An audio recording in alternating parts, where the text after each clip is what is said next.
Amelia Earhart's disappearance on the 2nd of July 1937 overshadows the rest of her life. The mystery around what happened captivates people to the point where all of her incredible accomplishments before that have been overshadowed to a large degree. But thankfully, that could be about to change. As our guest today, Laurie Gwen Shapiro's new book, The Aviator and the Showman, delves into the amazing life of Amelia Earhart and her husband George Putnam, and the way they just power coupled their way to the celebrity that we know Amelia Earhart to be today, who lives far and above perhaps all other female aviators in the world. So this week on the Aviation Show, brought to you as always by the fabulous Pima Air and Space Museum in Tucson, Arizona, we're going to be looking at that power couple of the 1920s and 30s and just what went in to making Amelia Earhart the AE that we all know today. But before we get talking to Laurie, a quick thank you to everybody who's been supporting. If you're new here, hit the like and subscribe buttons, because that means you'll get all our episodes as soon as they go live. If you fancy them early and you're here on YouTube, become a channel member. It starts from just £3 a month. You get these things as soon as they go up. There's our Discord channel as well. If you fancy a slightly different turn of pace, on Patreon you get a welcome pack from me that, depending on your tier, you'll get stickers and magnets and keychains and things, plus a welcome card with my terrible handwriting on it. Again, it all just starts from £3 a month, so head over to patreon.com/The Aviation Show for more information there. But like I said, just hit like and subscribe, leave us a review if you're listening to the pod version. It all helps, because we're going to be getting out and about across the UK this summer, and we won't be having this background of my little office, which is really hot at the moment. We're going to get to see some actual airplanes, which is going to be fab. So, without further ado, let's get chatting to Laurie and find out what she discovered in her writing of The Aviator and the Showman. Laurie, thank you so much for squeezing me in at the beginning of what's going to sound like a marathon PR tour for this book. So thank you so much for this. I'm really excited to be on the show. And we've dear viewer and listener, we've already been gossiping quite a bit about this. So I think we've got a good chat coming up. But I guess let's start at the beginning for the 2 or 3 people that are watching this who might not know who Amelia Earhart is. But for an American, where does Amelia sit within that sort of the pop culture zeitgeist memory of famous Americans? What, is she known to everybody? I would say that I have never met any American who doesn't know who Amelia Earhart is. I mean, if I'm on the subway, I'm a native New Yorker. I live in New York City. So if I'm on the subway, if I'm walking, if I'm on an Uber ride share, like the driver has and not only do they know who Amelia Earhart is, they have a theory how she died. And I would say that what was really interesting is this fame, the fame that she's, known for now, is really tied to her disappearance in 1937 when she was going on a around the world flight hugging the equator. But during her lifetime, she was quite well known for flying across the Atlantic by herself in 1932. She'd first gotten fame in 1928 as being the first female passenger across the Atlantic, and she did a number of other flights that put her on the map. But she was quite famous in her own lifetime. But when she began her career, and the name of my book is The Aviator and the Showman, Amelia Earhart, George Putnam, and the marriage that made an American icon, the man that's the other part of the book, George Palmer Putnam, was much more famous than Amelia Earhart. And people don't know who George Putnam is anymore. And that's one of the reasons that I've wrote this book. I guess what was your awareness of Amelia, George, that whole set in the 20s and 30s when you went into this? What was that sort of spark that made you think, there's a story here? Well, this is my second nonfiction book. My first book, which I wrote a while back, was called The Stowaway, and it was about a young man who swam across the Hudson River and went to in New York City and went to Antarctica on Admiral Byrd's trip. And I actually traveled to Antarctica to research that. And Admiral Byrd was not, I wouldn't call him an aviator, he was more of a navigator, but he had a major career in the 20s. Before Charles Lindbergh comes on the scene, he's probably the most famous American at the end of the 20s. There is a man that is publishing him, and his name is George Palmer Putnam. So we're going to find a pattern here. Putnam also published Charles Lindbergh. One of the ways that he kind of leapt ahead of his colleagues is that he got to people, and he got the book deal called We with question marks, because that's how Lindbergh referred to his plane. And Lindbergh eclipses Byrd by 1927 as the most famous American, and Putnam published both of them. So what he needs now is a new novelty, and there has been no woman that has gone across the Atlantic. And it doesn't really matter at this point whether she's flying across or she's a passenger. Any woman will do. And there was an opportunity for Amelia to become a passenger. So my background, to let you know, is that I was very, very well versed in 1928 to the 1930s, which is exactly when most of this book takes place. And I was very familiar with Amelia's husband and Admiral Byrd, who's also in my book. He was a mentor to Amelia Earhart. But what's so fascinating is that Amelia Earhart makes this cameo in my book where she's flying over the Hudson River in a plane, and there's a stowaway, or actually three stowaways, as you could read in that old book, about to go to Antarctica. They haven't been discovered yet. And that made me think, why is Amelia Earhart flying over this ship? And as I was doing research, I found out that that was George Putnam's mistress, Amelia Earhart, who would later become his wife. And then I also found out that on the same ship going to Antarctica was a kid with a Putnam book deal. Not the stowaway, but a Boy Scout. Now, I've been to Antarctica, and this is not the peninsula. This is really the Ross Sea. I mean, it's really cold. And it's dangerous, especially in 1928. And I thought, what kind of a guy sends a kid to Antarctica for like a book promo? And I started to realize this was a real risk taker. So I started to understand that not only was Amelia taking risks, but George had a continual lifetime of taking risks with young people, with anyone to get a book deal. And so that was one of the things I started to think about. And then I started to think, who was Amelia Earhart? Do I actually know Amelia Earhart? I mean, look, I know Amelia Earhart. Everybody knows Amelia Earhart. She's an icon, especially in the United States. Was she the greatest American flyer? I was like, wait, she was married to this guy? What was she bisexual? Was she lesbian? I just didn't even know. I didn't care what I found. And I just started to dig, and I started to tell my agent about this. And he said, that's your book. And I said, who am I to do Amelia Earhart?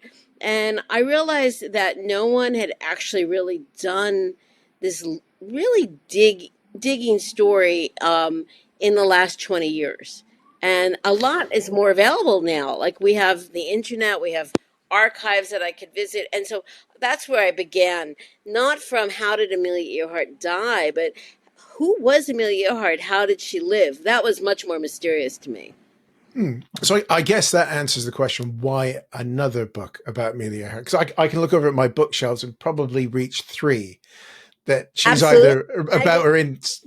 And I will tell you, I have hundreds on my bookshelf, and I've also done millions of, articles and artifacts, and I found new archives, which is very essential to telling a story like this.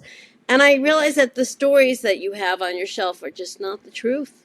And that is really exciting for me. I'm bringing new truth about someone that we think we all know into the world. And that took 5 years of very dogged research. And no, I don't know how to fly a plane, but I do know how to research a book. I'm dear listener viewer, I've not read this one yet. We've been I emailing. hope I can hurt you at the end of this podcast. Yes, I'm very excited to hear this one out. And I guess we're going to save a lot of the discoveries you've made about Amelia for the book. So, dear listener, it's out on the 14th of July. Get your pre-orders in. Uh-huh. Or whenever this comes out. If it's on the day, buy it. That's what we're here for. So we're really going to chat about Amelia and George, because I suppose if you were to ask most people, they wouldn't know who Amelia Earhart's husband is from Adam, would they? And they wouldn't in 2025. Mm. Back in the 20s and the 30s, especially in the jazz age, George Putnam was very famous. I mean, Amelia Earhart went to meet him for the first time in his offices at Putnam Books, which still exists.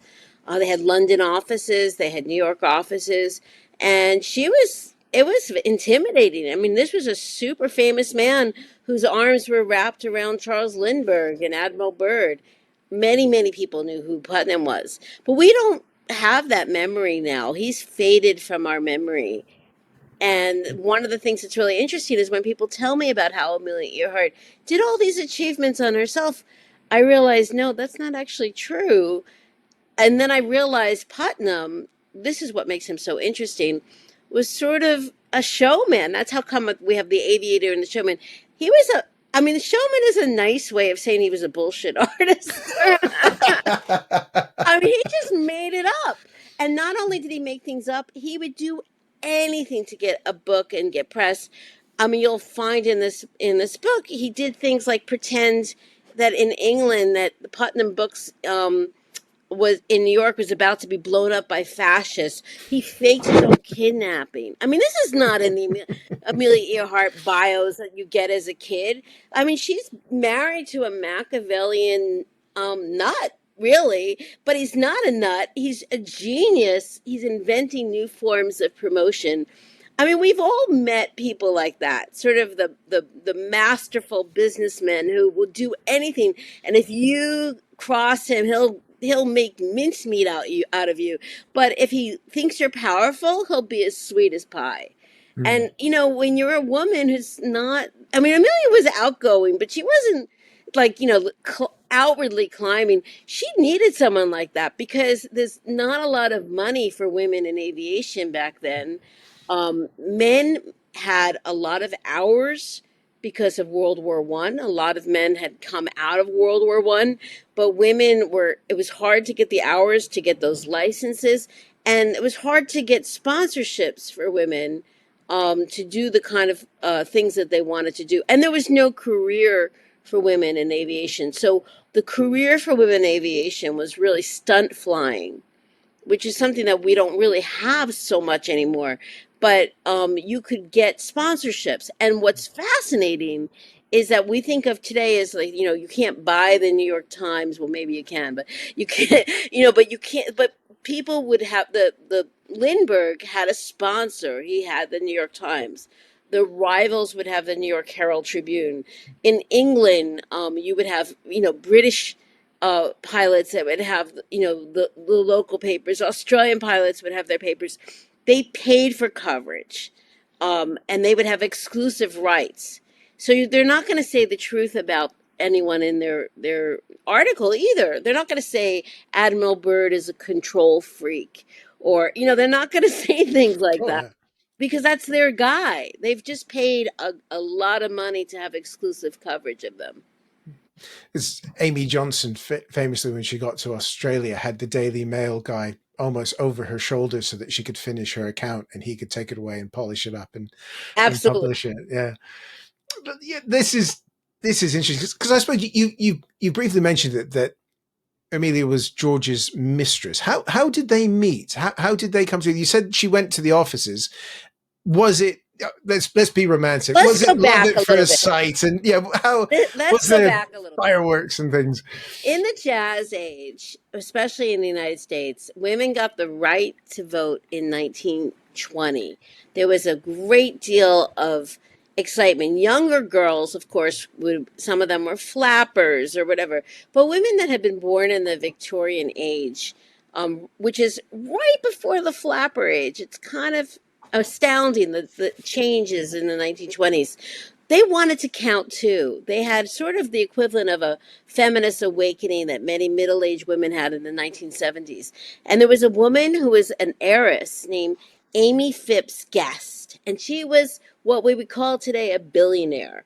And she had steel money, and she married a British man, and she had seen how Charles Lindbergh had won the Orteig Prize, which was conceived to have better relations between France and the United States. And she thought, well, I could do a flight between the UK and the United States. I could just be a passenger. I could pay for someone to fly me across, and that would have been an achievement. There were a lot of women either trying to fly across or just be the first passenger, and her kids flipped out. They said, "No, mom, we know you're an eccentric rich lady who could do anything you want, but we don't want you to go across the Atlantic. We want a mother." A lot of women were dying trying. There were 7 women that tried to go across the Atlantic before Amelia Earhart. None of them made it, 5 of them died. So this was why being a passenger was already a big thing. So what happened is that her kids worked out an agreement with mom that she would have a replacement. She would pay for the plane. She leased it from Admiral Byrd. He had flown, not flown himself, but he had been flown to the North Pole. His new trip was going to go to Antarctica, which is really my last book, The Stowaway. That's that era, 1928. And in 1928, in the spring of 28, um, she was looking for a replacement, and Putnam had his ears open. He had people listening. He got wind of this whole story, and he thought, wow, I have a scoop. If I can get that woman, I can get a book deal out of it. He had Lindbergh's book, which was one of the great bestsellers of of the Jazz Age. Could he get that woman's book? So the whole reason for finding a replacement was so that he could get a book deal out of it. And so then they started to look around for women, and they heard about this. He had a colleague, a friend named Hilton Rayleigh, who was his buddy and who was a PR master. And he was Boston based, and he heard about a social worker up in Boston named Amelia Earhart, who had done some flying in the early 20s, and she was working as a social worker, but she was a hobby pilot. You know what I mean? Like this wasn't a profession, but she was an all-American woman. And Amy Phipps, guest, was very disconcerted about a woman who wanted to be the first to across the Atlantic, named Mabel Bowl, who was called the Queen of Diamonds. And she was born into the lower classes, and her husband died, and who was very wealthy, and she would wear diamonds all over it. And she just thought, oh, this is so classless. I mean, there's a lot of class issues going on here. I think Mabel Bowl's great, by the way. But there was a rivalry. Who's going to be the first? And so she decided to get a replacement. Putnam went into business with her. He called Amelia Earhart up down to New York from Boston. She went with Hilton Rayleigh, and she was exactly what he wanted. She was all American looking. They noted she had a small resemblance to Charles Lindbergh in looks, and they thought, oh, we can promote the hell out of that. He even encouraged her to cut her hair. I mean, people talk about her androgynous hair, but she had more of a bob before. Like, she was kind of shaped into the female Charles Lindbergh. And that was the early press. And it was not until she left New York and was in Boston and left Boston for Newfoundland, where they were going across the Atlantic, that it was revealed that there was a woman was trying. Meanwhile, Mabel Bowl was going to Newfoundland to go across, and Newfoundland to England was the quickest way to go across. A lot of aviation takes place up in Newfoundland. I traveled to Newfoundland for my research. I spent a week down there, and I actually went down to the area called the Irish Loop, where Amelia was stuck because there was so much fog. She couldn't leave for 2 weeks, and I met with the descendants of the people that hosted her. So that's the kind of fun things you get to do when you're writing this kind of book. As a Canadian, I will not make any Newfie jokes. I promise. They would not like it, by the No, way. they wouldn't. And Newfoundland was not part of Canada at the time. It was its own country. You needed a passport to get in there from Canada even. And anyhow, they left. and she was a passenger. There was two pilots that were on the plane. One of them was an alcoholic, and her father had been an alcoholic, and that flight was super dangerous. And by this point, George Putnam was besotted with her, and he was married to, I don't know how this translates, crayons, the Crayola crayon heiress of America was his wife, and she was 10 years older than Amelia, and he wanted it all. It's the jazz age, anything goes. So he was kind of dreaming up a way to get into an affair with her. And a bit of what we say now, love bombing, was going on. If he wanted something, he put the full court press on her. Meanwhile, his wife was having her own affair with a younger man. So let's not, it's like the jazz age. Everything's a little sexy. None of this is in my childhood biographies of Amelia Earhart. But there's all sorts of sex going on. That's all I can tell you. And by the end of the summer, they are indeed in a sexual relationship. When she crosses the Atlantic, she did not take any of the control of the plane. She felt that she was like a sack of potatoes. She was the toast of England. She comes back to New York on a ship. There's a ticker tape parade. She didn't do the flying. Nobody cares about the guys. The guys don't even matter. Just the fact that she's a woman, she's sort of a hero. And this really disturbs her. She's like, I am famous for no reason. So she really, really wants to be the first woman to fly across the Atlantic herself. And that does not happen for another 5 years. So what you need to know is she got famous in 1928 for being basically a passenger. And then she got even more famous when she went across the Atlantic in 32. By that time, she was George Putnam's wife, not his mistress. And it's an interesting 5 years of her building up to it, because you've got the Women's Air Derby, the Powder Puff Derby, all of these events that she's central in, and her being there brings even more profile to them Right. as well. Yeah. And there are women that were capable of flying the Atlantic, by the way, but they don't have a promoter, a boyfriend, and then a promoter husband.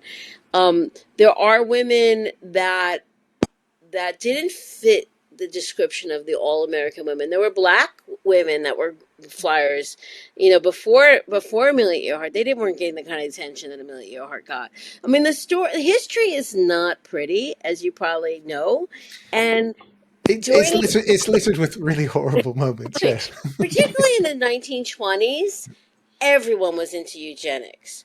Mm. And the idea of this all-American woman is really about having the right kind of person. There was a cult of aviation, of that these were the kind of people that were going to lead us into the future. You see it in Germany, but a lot of people don't know that there was a program to breed American aviators in the United States. Mm. And there was back and forth between Germany and the United States on what um, proper genetics looked like. I mean, it was all, BS science, but people believed it. And one of the things that's really interesting to me is there is an interview in my book with a black woman who gets Amelia Earhart was micromanaged by her husband, who was first her manager, and she gets this interview off the record. And you could see where Amelia stands in the 20s. And by the way, she changes, she evolves. Not everybody evolves. But she believes that black rights, but she also doesn't believe in intermarriage. And most people don't believe in intermarriage. And Hitler, at the same time, is a big fan of Amelia's finishing school, because they have a women's preparation, marching band. I mean, like, there's like a letter. When I went to her finishing school, before she met George Putnam, they had wooden marching rifles, and that was the inspiration for the Hitler Youth.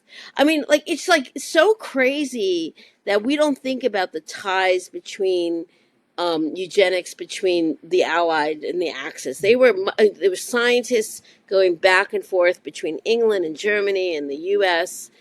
What happens is, of course, that history changes again. I mean, when Amelia gets famous, and this is June of 1928.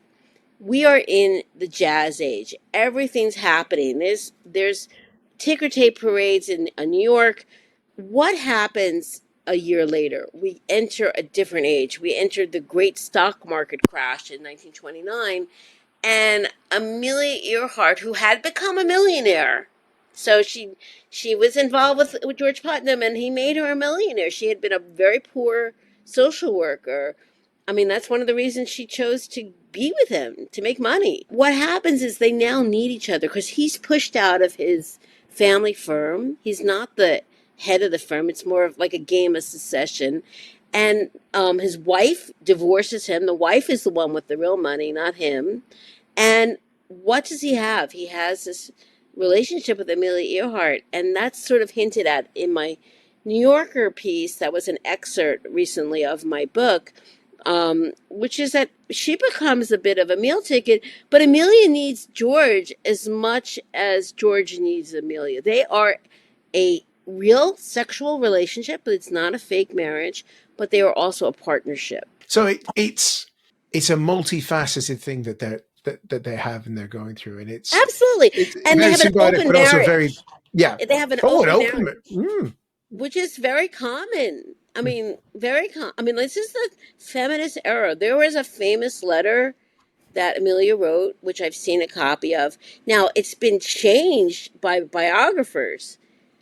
People made up this thing that Amelia always called herself AE. That's just fantasy, because that was George's. She was called AE by some, but like almost everybody off record was saying, yeah, we just called her Amelia. That was George's thing. And you see biographies with this letter and it says AE, but that was a typed up version that George changed after she died of what this like. She gave him a prenup, basically saying, I don't want to be married to you unless this is an open marriage, and if after a year we don't like each other, I want to be free. She was very dreading marriage, and I do think it was something that ended up being much more to her liking than she thought. But this is, I mean, I think that it was an open marriage, by the way. That's very interesting, and given the nature of their relationship, that does kind of it makes sense. But you They're have to remember one thing: a lot of men are very uncomfortable with this. But back in this era, men had sexual rights over their wives called conjugal rights. And women were expected to have sexual relations with their husbands on a regular basis. So I have heard tapes where friends of George Putnam is talking about conjugal rights. I mean, do I think they had sexual relationships? Yes, I do. I mean, I've heard that from people tell me. I've had as many people with the conspiracy theories about Amelia Earhart, which drive me out of my mind, to women telling me, of course, you know that she was lesbian. And, you find what you find. I wouldn't be upset if I found that. I'd be like, oh my God, look what I found. But I'm finding all sorts of relationships. And, I just went where the facts went. And in my book, it's before we even get to George, I find that she had a very interesting relationship as a young woman with a much, much older, wealthy man who was in the aviation industry, who had millions of dollars. This is well before she met Putnam. So it shows you that she wanted to get married to him. Her parents, she was Amelia Earhart, but her parents wouldn't let her get married to this man. And that's never been in a book before. So it just shows you that she's trying to make time in her life to achieve something, and she's looking for the way women could do that, and often that's through men's wealth or promotion. And that is written out of biographies. We want our women heroes to be angelic and not ambitious. And I have to tell you, I'm an ambitious woman and I love ambitious women. And every time Amelia Earhart's doing some kind of power move, I'm like, yeah, Amelia, go for it. I just don't like it when they're bullying other women pilots. And Amelia is never on paper doing that. It's always George. And you don't know how much she knew and how much she didn't know, and how much of this was a good cop, bad cop kind of situation. But George definitely was bullying her rivals, including Lady Heath. I don't know if you know, she's from Ireland. Oh, Lady Mary, yes. Yes, and that was one of the people that he was really playing with, and he wanted to get her out of the way, and he wanted to get this young rival Eleanor Smith out of the way, and he would try to get her to come over and be friends, and then he would call up people, and she had a whole lecture schedule. That's how these women made money for their flights, through lecture schedules, and he would have Amelia Earhart replacing Lady Heath on an American lecture schedule, or he would go to opportunities that Eleanor Smith had and use his old boy networks from the Harvard Club or whatever, and say, you have to fire her. She's not good. You have to put Amelia Earhart in. So there's all sorts of interesting dynamics going behind the scenes on the ground and not even in the air. And one of the things that's most interesting is when Amelia first gets famous, he is trying to push her as the queen of aviation, and she just doesn't have the flying time. So in 1929, which is the Powder Puff time, she is said to have this license, this transport license. And as any aviation fan knows, that was the hardest license to get. She is not flying at that level. And that was so fascinating that there was fake reports that she had gotten this license, and she secretly did not get that license until 1930. They were trying to get the plane and get the rivals out of the way, and then we'll get the lessons. But I've seen a lot of people say that she got her transport license in 1929. How could you say she wasn't the best flyer? That only goes to the best flyers. Well, she got her. Didn't really get her transport license. They just said she did in the paper, and that's a George Putnam move. Mm. Like, just put it out. And who's fact checking in 1929? We don't have Google. We don't have newspapers.com. Well, you could just make it up. It's peak print the legend time, isn't it? Yes. The Pima Air and Space Museum in Tucson, Arizona is home to one of the largest non-government funded aviation and space museums in the world.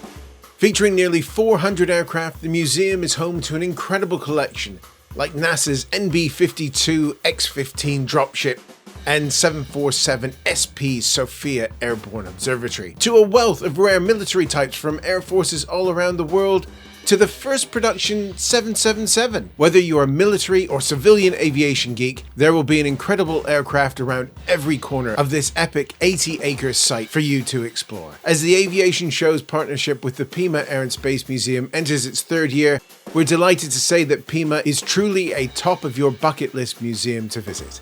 And it keeps getting better, as this year the Tucson Military Vehicle Museum will be opening right next door. To find out more about the incredible collection and the fantastic events coming up at the Pima Air and Space Museum, and of course the Tucson Military Vehicle Museum, head over to www.pimaair.org to plan your trip to one of the world's great aviation collections, and one that now includes tanks next door, if that's your sort of thing.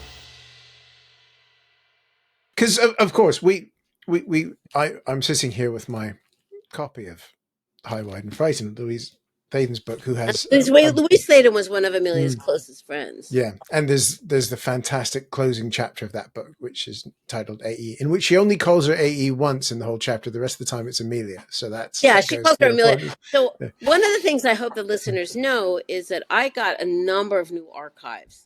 Most of the archives for Amelia Earhart are held at Purdue University, which were given by George Putnam when he had his new wife 3 of 4. She didn't want Amelia, the ghost, in that marriage.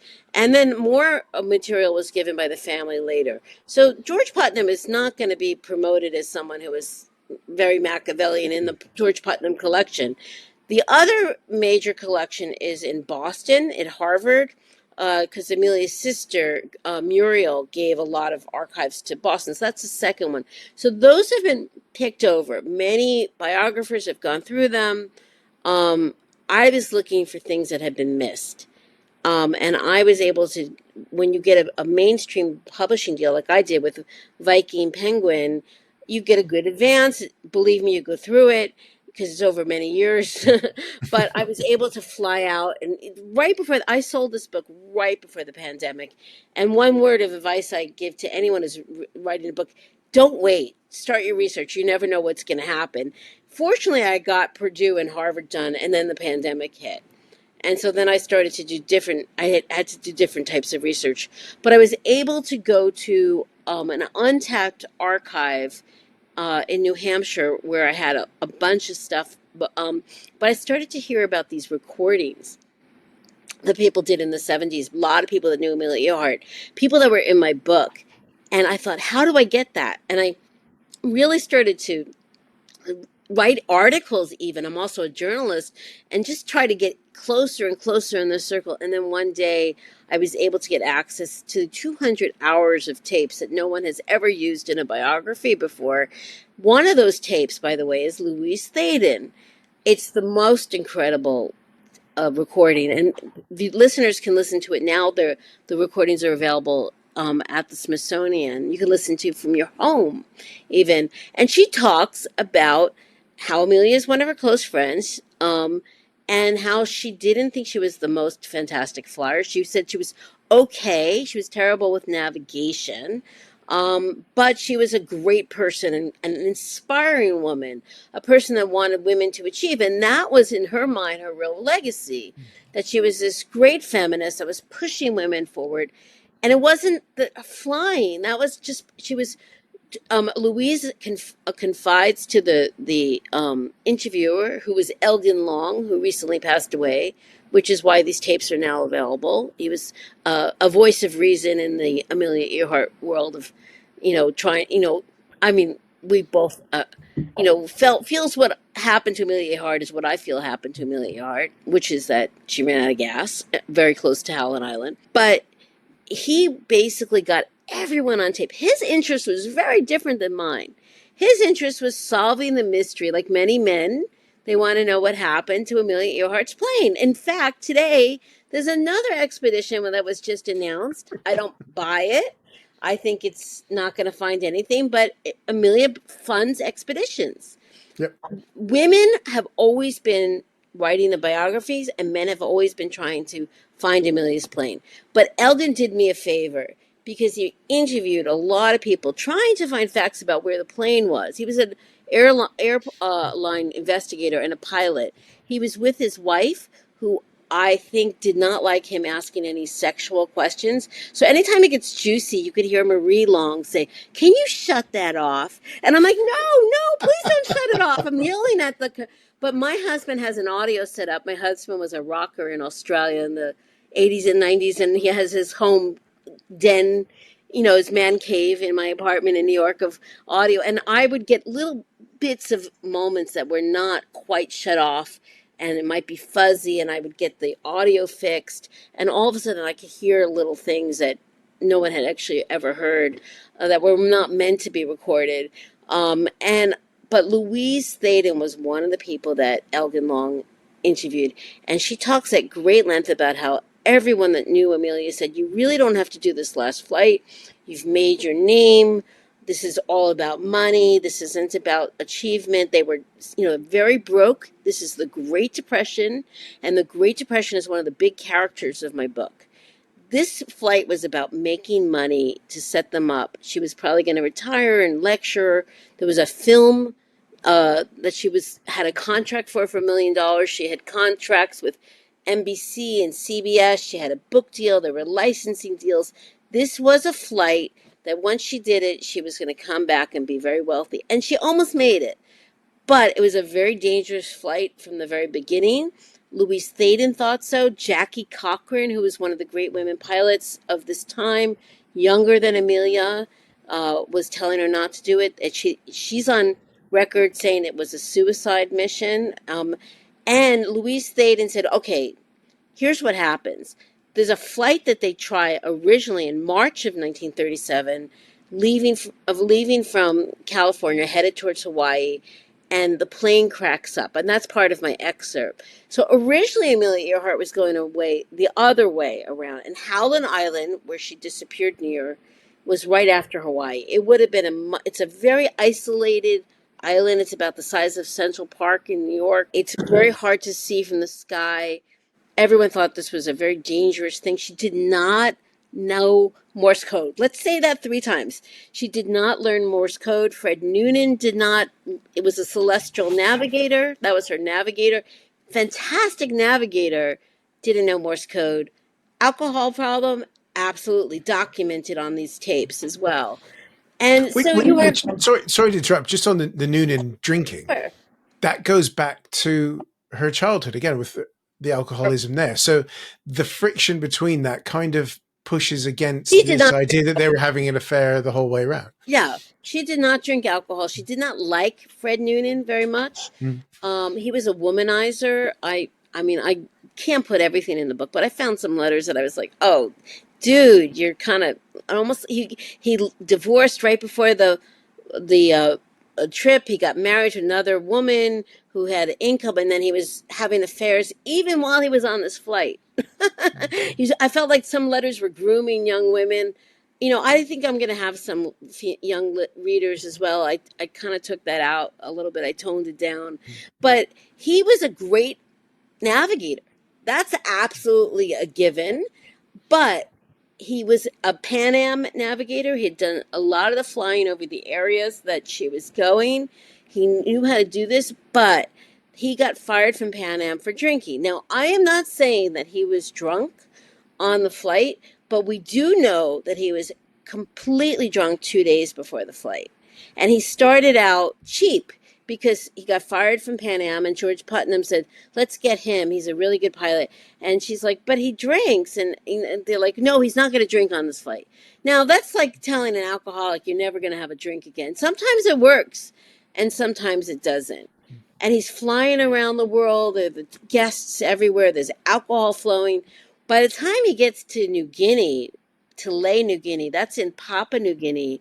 This is Australian run. It's a very big drinking culture. I happen to be married to an Australian and lived in Australia, so I can back that up. I've been there a few times, so yes, I've experienced it. And Amelia and Fred are not getting along by the end of the trip. That's documented. He says on record at one point to one of the other people that, he calls her the skinny B word. BIT, you finish it. And I mean, I've never seen that in a book. They're like, oh, they got along and they disappeared and maybe they had a romance. And no, they were sort of frenemies at the end. I mean, they respected each other, but she's also very sick. I think that people don't realize she got dysentery while she was on this trip. So when you see her leave and you look at the photos and you see her at the end of the trip, she looks so ill. She had, very, very sick days all the way from, around Indonesia to New Guinea.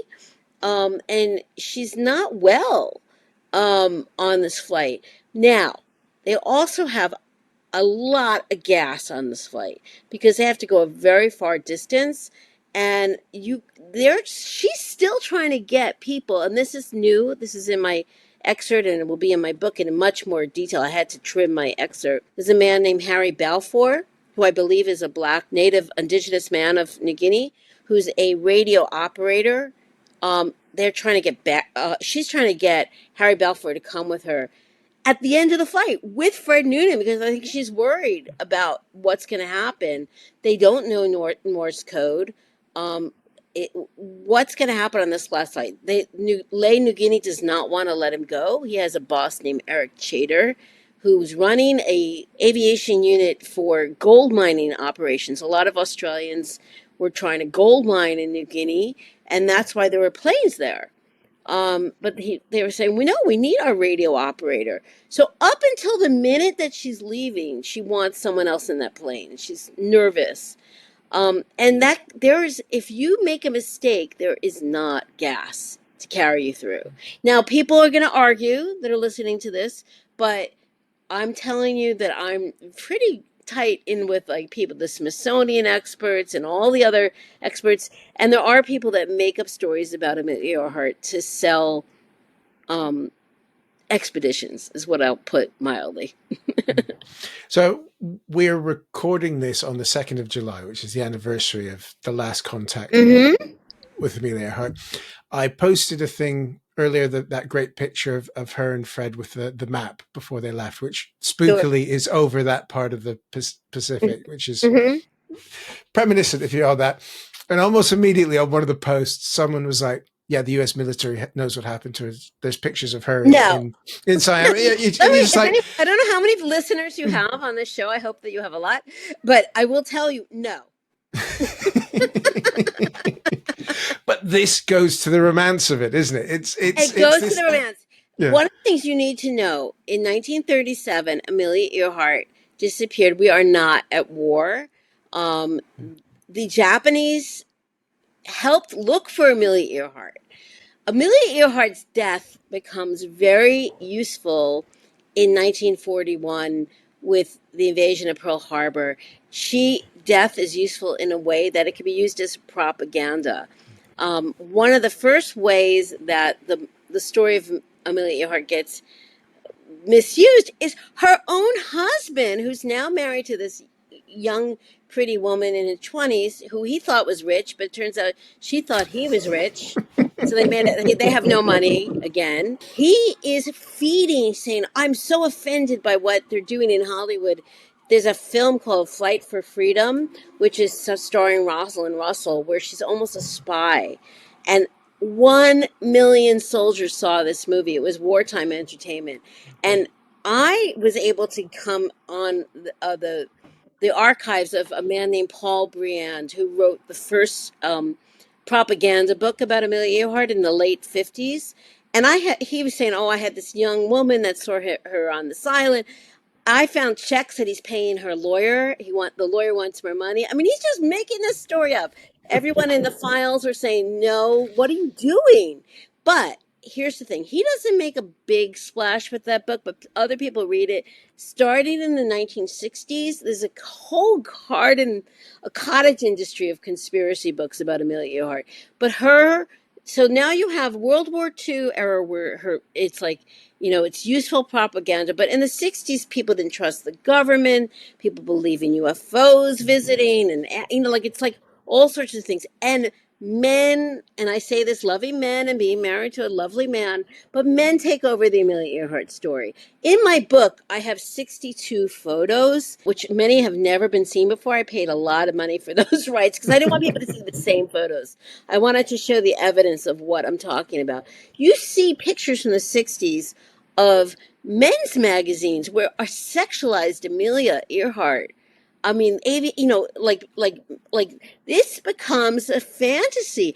There's people making up that Amelia Earhart came back, that she was the first facial transplant, and people still believe it to this day. And I even have had people go on social media and say, this woman doesn't know what she's talking about, and she came back. I mean, they're still going. And I'm looking forward quietly, to the the women, comments on this video.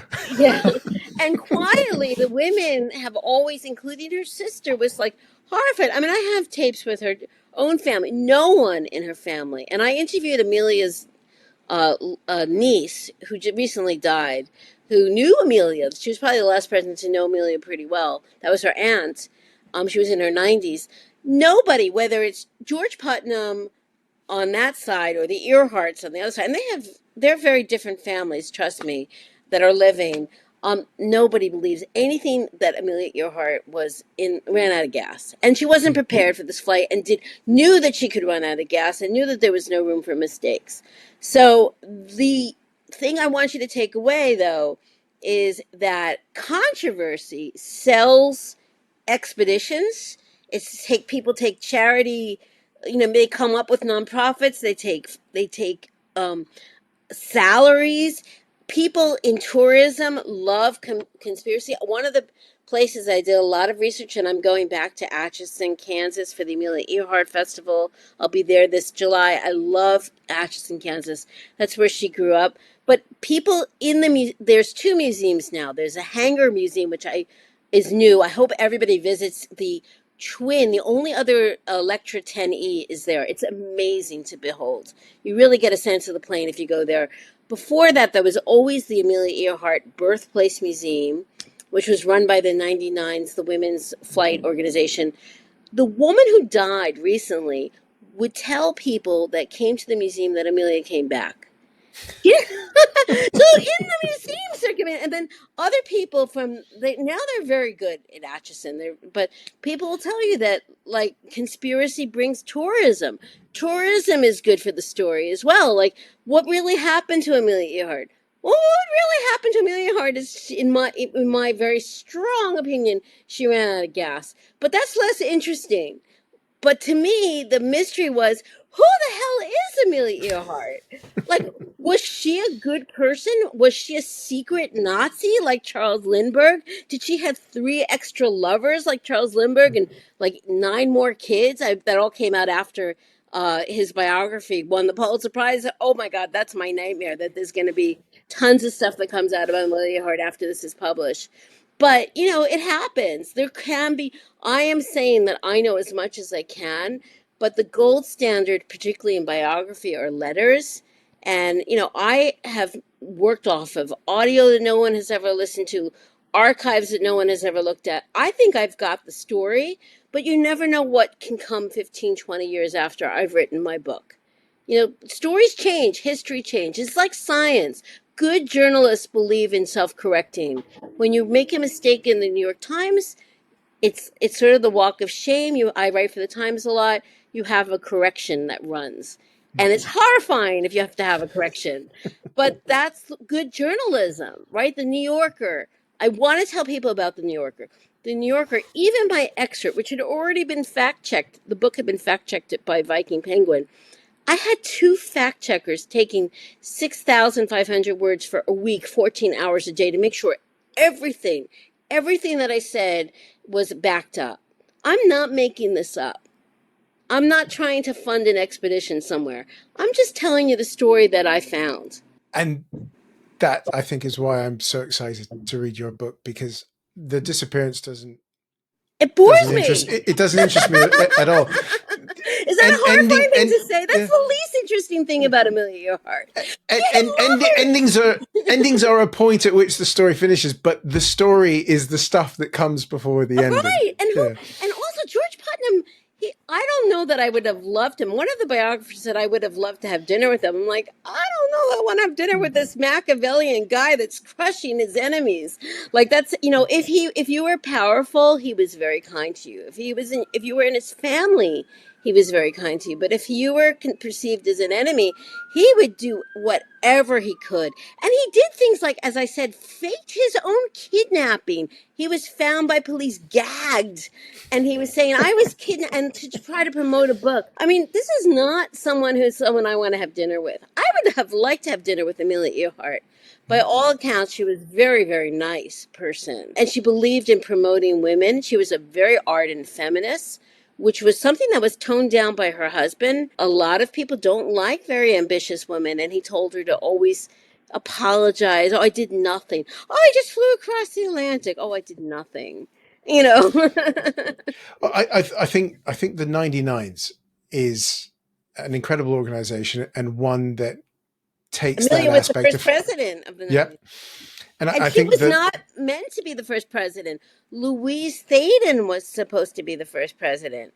Mm-hmm. And Louise says on this tape and in that book, Amelia was useful back then. I mean, remember, she had not disappeared, but she was super famous. I have a scene in my book where she walks into the Paramount lot, and you have all the Marx Brothers there.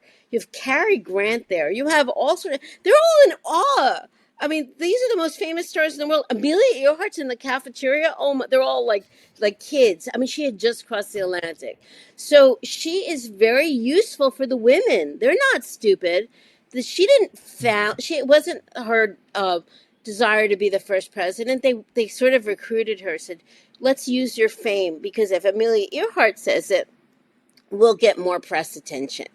If Louise Thaden says it, we're not getting as much press attention. And the women in the 99s knew that.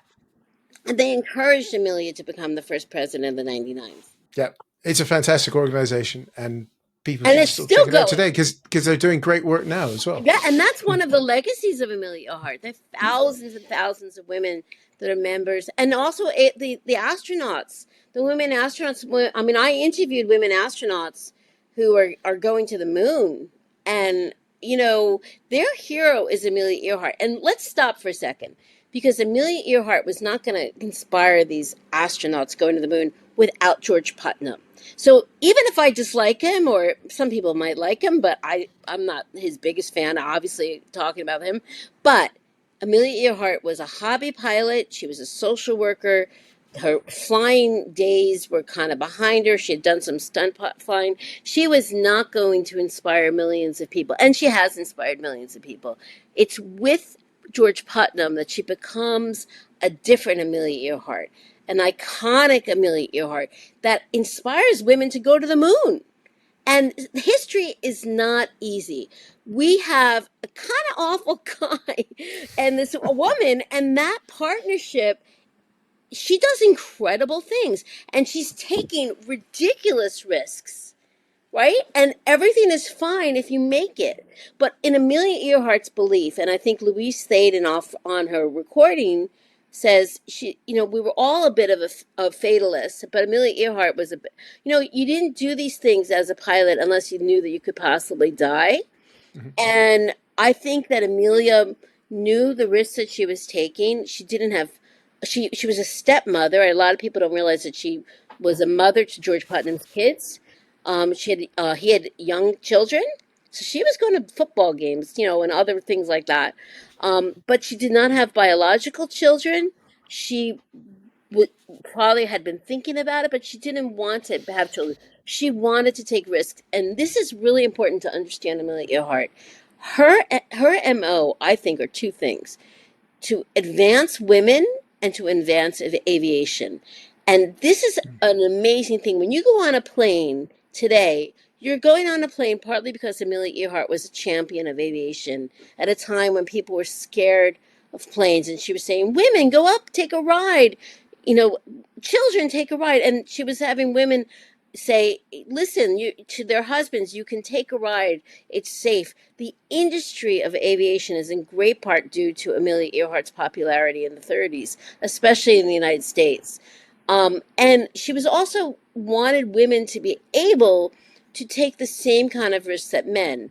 Other women were much safer. Like Eleanor Smith was a really good pilot. Louise Thaden was a really good pilot. They were safe.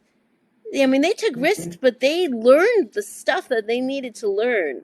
Amelia was very, very busy during the 30s because, again, Putnam and Amelia Earhart were broke. They were dead broke. And what's keeping them alive is Amelia's lecture circuit, which I'm about to go on my own lecture circuit. So I have a lot of empathy for her. But she had over 300 lectures a year when she should have been doing flying time. Yeah. That's not great. It's great for making money. It's great for getting your name in the papers. But to be a really great pilot, you need to be in the air over and over and over and over again. I'm talking as a non-pilot, but other pilots have told me that. I think the lasting image I have in my head is, as a Thaden fan, is the story she tells of them sitting in the life raft in Burbank, and Thaden's trying to convince her not to do it. Yeah, And and she and wasn't the and only one. yeah, and that sort of just makes me sad, that sort of the need to do it, the want to do it, but also the awareness that maybe she can't do it. But the other thing is she was very loyal to Putnam. Mm. And they were a partnership. And Putnam even mortgaged his own house that he what his first wife left him this big mansion in Rye, New York, because she had so much money. She built her own mansion. And she's like, you could have the mansion. She was the Crayola crayon heiress. I can have I can make another mansion. You get to keep that one. But he mortgaged that house for part of this flight. They had a lot set up. She very much closely made it. She was supposed to be back. Today's July 2nd. She had a radio interview set up for July 4th in the United States. That's how close she was. She was at the end of her trip. But remember, she's fighting with Fred Noonan, who just went on an alcoholic bend. He was probably sober a day. I mean, do you have any leftovers? I don't know. They're not getting along great. She's very sick. Howland Island is a hit or miss situation. Yes, he's done it a million times, but if you miss it, and there were, from what I can make out, from tapes too, there are tapes that I listened to of people who were on the Coast Guard cutter that was waiting right next to the island. They could hear Amelia right there. That's why we know that she was right there. She can't see, she doesn't know where they are. She's running out of gas. They made it, but they can't. It's really hard to find this island, and the clouds are kind of like covering and look like islands from the sky. Also, there was smoke signals that were supposed to go up from the Coast Guard cutter, and it actually the way the wind went, the smoke went the wrong way. So there was sort of a perfect storm of everything going wrong, and I really think that the one thing I learned is that the plane was probably very light because it was not full of gas. It's not probably having this explosion. So they might have ditched, but where are they, right? Maybe they knew how to ditch, but I think one of the organizations that everyone should pay attention to is Nauticus. That's an expedition company that I think is pretty legit. Um, if if they're right, the plane is somewhere on the bottom of the Pacific Ocean, which is not the Atlantic. It's very, very deep. So you could search, and it's like a pinprick when you're searching. But one of the things that people are doing is they're eliminating, like the Titanic wasn't found right away. Yeah. But here's where it gets really fascinating from aviation. The bone matter would have disappeared. So there'd be no skeletons. If you look at the pictures of the Titanic videos, paper would exist. Now, if you may know a little bit about Amelia Earhart's last flight, it was very noisy inside the Electra, and she had a jerry-rigged bamboo fishing pole, and they were passing notes back and forth. So maybe the notes exist if they find metal would survive, buttons, boots. Um, there would be things to show that it was them. There is an expedition that just started today that is going somewhere else. I don't think they're going to find anything. I didn't think when they found last year the Romeo brothers, who are very, very nice, I've met them, announced that they found Amelia Earhart's plane. And the people that I was talking to said, not really, but we'll let them say it because it helps us raise money, And it turned out to be a rock. Which is not to laugh at them. I mean, like what, but it's really hard to find something in the Pacific. I suppose final question to wrap up, and Sure. this is it. Have you listened to Public Service Broadcasting's latest album, The Last Flight? No, but I've been told about it. You must do. It's fantastic. I And have her. You're not the first person to say that to me. I've been so busy finishing the book. you'll have time in between Now all I'm your gonna enjoy. lectures. Now I'm gonna enjoy life a little bit, and I do hope.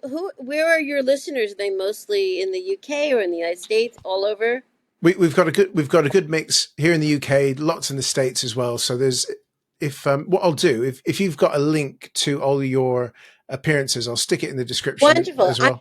I'm on tour. I'm also going, in case there are any pilots listening, I'm going to Oshkosh, the fly-in, where 600,000 pilots are going to be there.